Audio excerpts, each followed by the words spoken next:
இருக்கோம் இல்லையா, நாங்கள் உங்களுக்கு என்ன வேணுமோ சமைச்சு பார்த்துக்குறோம். சரிங்களா? நீங்கள் ரெஸ்ட் எடுங்க, இன்றைக்கி ஒரு நாள் நல்லா ரிலாக்ஸாக இருங்க. உங்கள் பின்ன அதுக்கப்புறம் உங்கள் பிள்ளைங்க வந்து அவங்க பார்த்துக்குவாங்க இல்லையா, அவங்க வர வரைக்கும் நாங்கள் கூடயே இருந்து நாங்கள் பார்த்துக்குறோம். நீங்கள் தூங்குங்க. நான் வேணா இப்போ உங்களுக்கு கொஞ்சம் காஃபியோ டீயோ வச்சுட்டு வந்து தரட்டா? கொஞ்சம் குடிக்கிறீங்களா? கொஞ்சம் தலைவலிக்கெல்லாம் கேட்குற மாதிரி இருக்கும். சரி சரசு, கொஞ்சம் போய் காஃபியை வச்சுட்டு உங்கள் எல்லாத்துக்குமே காஃபி வச்சுட்டு வேணால் குடிச்சுக்கோங்க.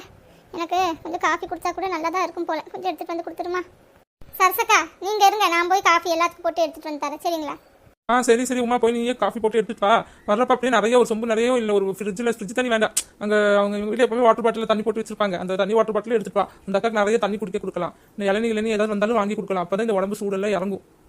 சரிங்கக்கா, நான் போய் பண்ணி எடுத்துகிட்டு வரேன். இன்னைக்கு ரம்ஜான் ஆச்சே, பாய் வீட்டுக்கு போகலாம், நீங்கள் ரெடியாக இருப்பீங்களே, போகலாமான்னு வந்து சொல்லி கூப்பிடத்தான் வந்தோம். பார்த்தா நீங்கள் இப்படி தரையில் விழுந்து கிடக்குறீங்க. இன்னைக்கு பாய் வீட்டு பிரியாணி நமக்கு கிடைக்காது போல. ஓ அட ஆமாம்ல, இன்னைக்கு ரம்ஜான் இல்லை. சரி, எனக்காக